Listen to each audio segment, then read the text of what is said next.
last class.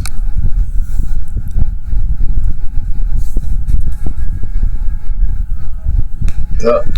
All right, you are welcome, Mr. Benga, Mr. Konde, Mr. Ibrahim, farm advocate.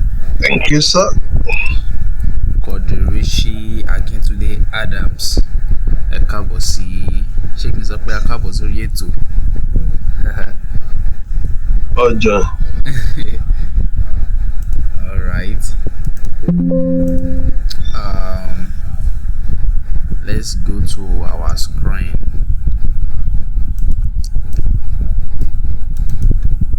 All right.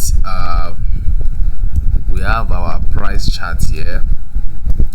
A ṣe ń sọ̀rọ̀ lórí candlesticks. Ó ti ní àwọn candlestick bíi mélòó kan sí tí a ti gbé yẹ̀wò. Ṣé a lè sọrúkọ wọn fún mi àwọn candlestick tí a ti ṣe? A fi lè mọ̀ pé ẹ̀ ń bá ẹ̀kọ́ wa lọ. Ṣé a lè sọ fún mi candlestick tí a ti ṣe? Engulfing candlestick. Okay, that's fine. Engulfing candlestick. Yes.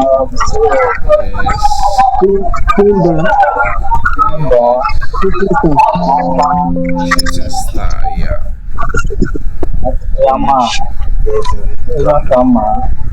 Àti ṣe àmà àti ìfàsàbà o.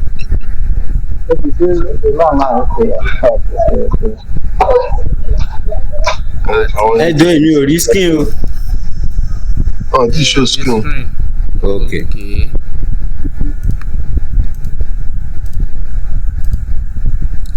Attendance of the phone. Coming up. You're right. Bye. All right. Okay. So àwọn candlestick tí a ti ṣe òun náà ni ẹ ti dárúkọ yẹn. So a tún máa kà tún tẹ̀síwájú nínú àwọn candlestick. Èyí tí a stop sí ní last class. A sọ̀rọ̀ nípa pin bar àti shooting star. La stop sí ní last class. So lénìí a tún máa tẹ̀síwájú lénìí. A fẹ́ gbé another candlestick. Ká wo another candlestick. Candlestick tí a máa sọ̀rọ̀ lé lórí lénìí is hammer.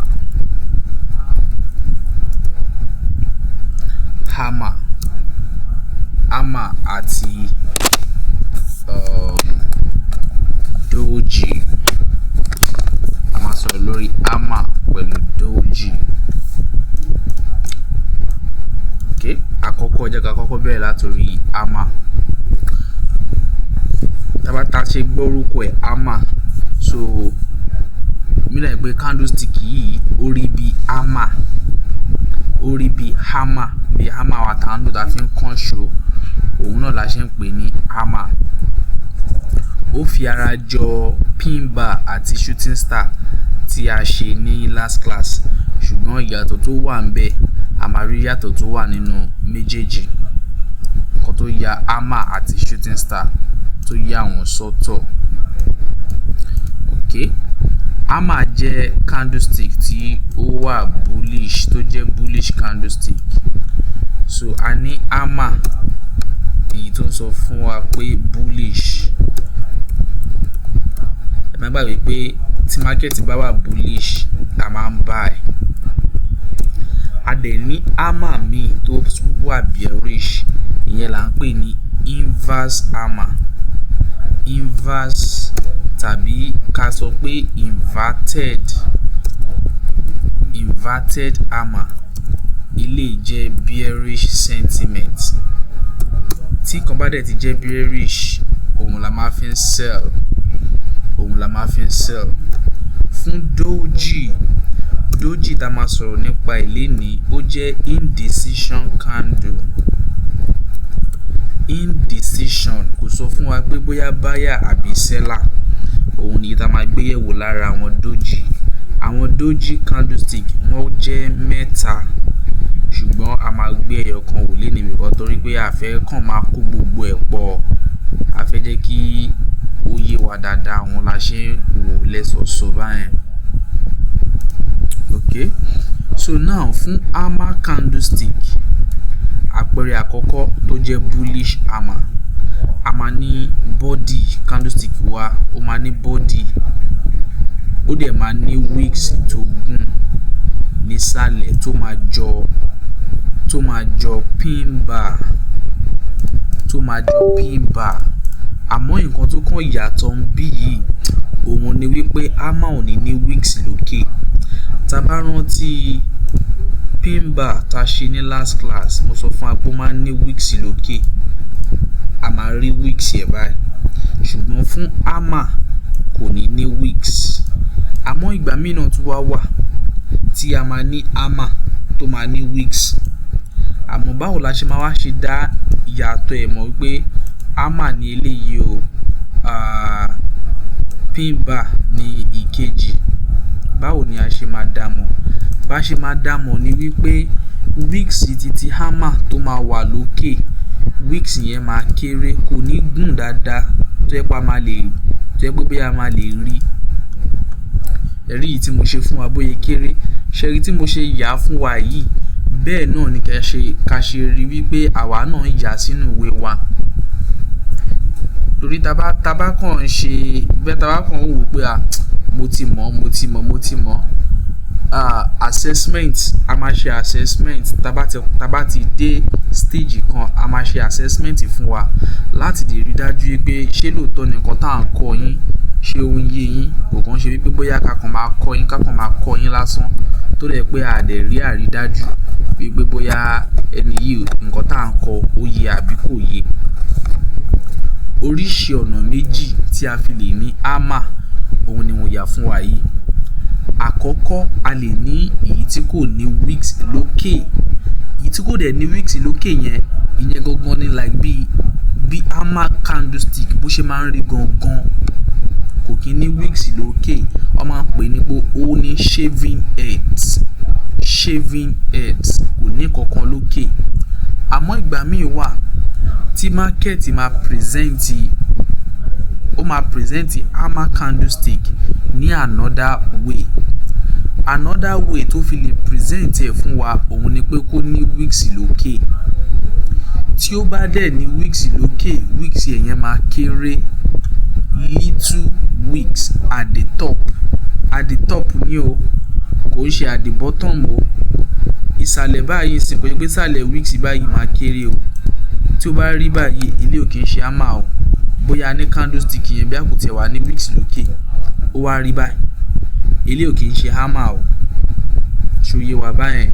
So wicks yẹn nísàlẹ̀ ó máa gùn, wicks yẹn nísàlẹ̀ máa gùn, tá máa rí pé ó ní wicks nísàlẹ̀, wicks yẹn lókè ó dẹ̀ máa kéré. Ìyẹn fún èyí tó bá ní wicks.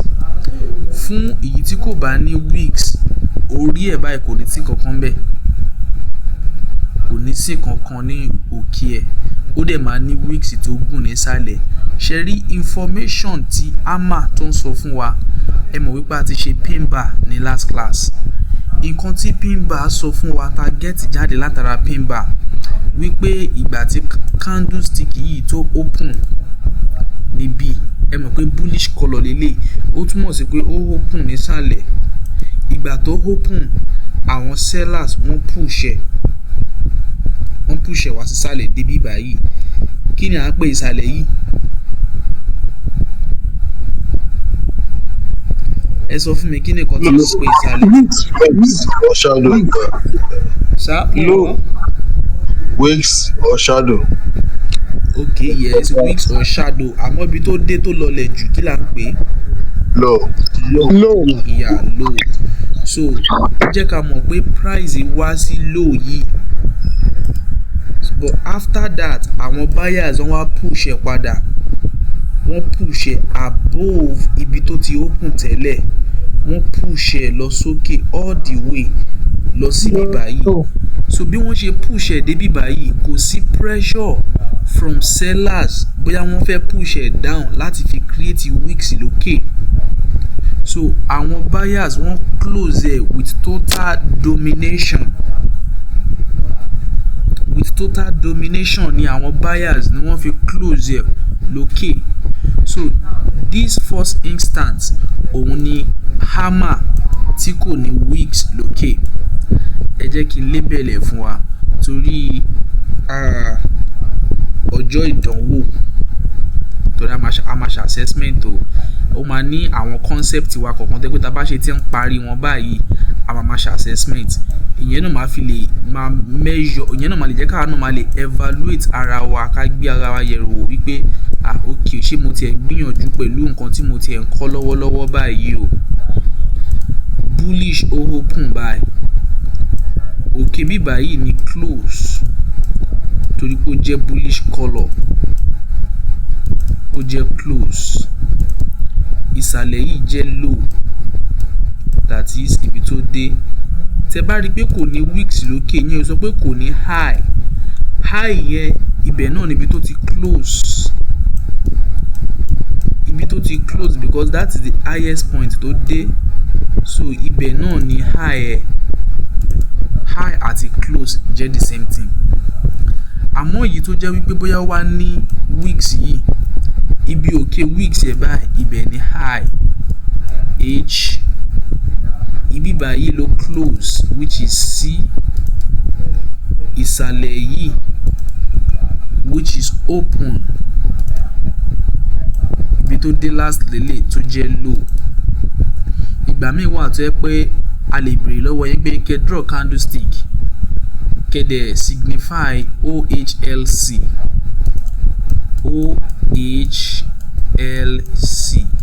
Ká ní pé kẹ́ signify, kẹ́ draw candlestick kẹ́ dẹ̀ signify OHLC. Nǹkan tá à ń béèrè lọ́wọ́ yín ni pé open, high, low àti close. So tẹ́ bá ya candlestick yín tó bá jẹ́ bullish, ẹ ti mọ ibi tí open yín gbọ́dọ̀ jẹ́. Open yín máa jẹ́ sàlẹ̀, close máa jẹ́ òkè, high òkè, low ìsàlẹ̀. Open àti close bullish, open àti close òun àti bearish candlestick ọ̀tọ̀ọ̀tọ̀ ni wọ́n, ṣùgbọ́n high àti low ibì kan náà ni wọ́n jọ wà. High òkè ni, low ìsàlẹ̀ ni. Bẹ́ẹ̀ náà ni the same thing náà fún bearish. Ṣùgbọ́n tá bá ti ń sọ̀rọ̀ nípa open àti close, ìyàtọ̀ wà ńbẹ̀ pẹ̀lú bullish àti bearish. So eléyìí ni bí a ṣe lè ní hammer candlestick. Bá ṣe lè ní hammer candlestick. So nǹkan tí lè sọ fún wa ni pé a lè rà, tá bá rí candlestick yìí a lè buy nínú market. Ìgbà míì náà wà tó jẹ́ pé candlestick yìí náà ó lè form jáde ní bearish colour.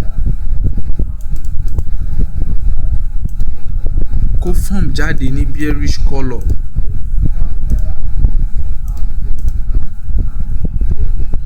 So a lè ní kó wà ní bullish colour, a dẹ̀ lè tún lè ní náà kó wà ní bearish colour, gẹ́gẹ́ bí mo ṣe ń ṣàlàyé fún wa nínú àwọn candlestick yìí tá a ti ń ṣe sẹ́yìn náà.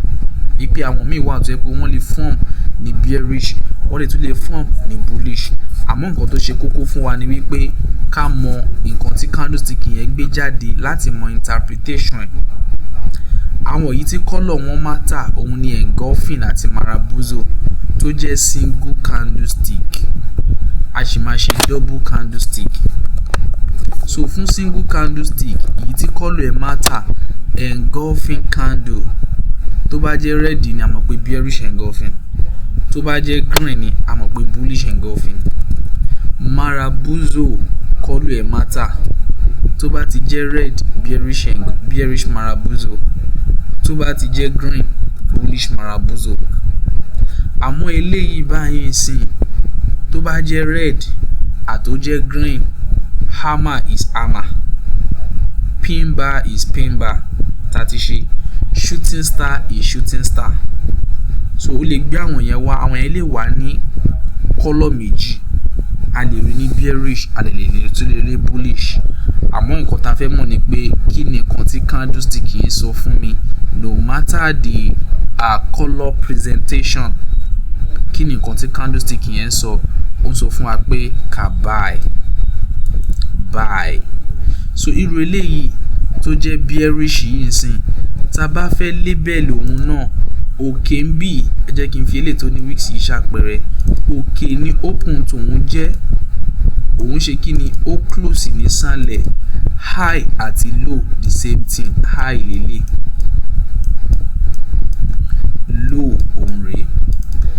eléyìí náà báyìí sìn open lélẹ̀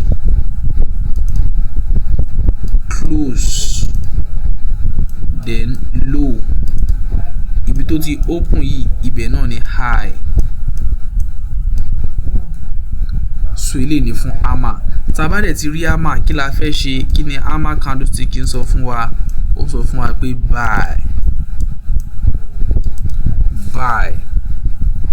tá bá ti rí hammer candlestick it's a prompt wípé ká buy we want to buy òun ni hammer fún ìkejì bí ta ṣe ṣe pin bar àti shooting star bẹ́ẹ̀ náà la ṣe ní náà fún hammer so fún hammer náà a ní fún sell òun náà dàbí ìgbà tí a bá dorí hammer candlestick tí a bá da orí ẹ̀ kodò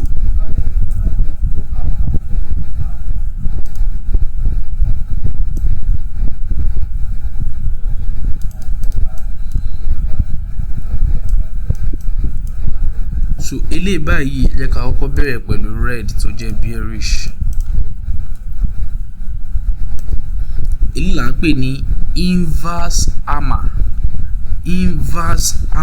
tàbí ká pè ní inverted hammer tẹ́ bá pè ní bearish hammer ẹ correct àmọ́ ẹ gbọ́dọ̀ pélé ní tẹ́ bá sọ pé bearish hammer ó túmọ̀ sí pé lélẹ̀ ń rí fáàsì tẹ́ bá sọ pé bearish hammer kò kí ń ṣe lélẹ̀ ń rí fáàsì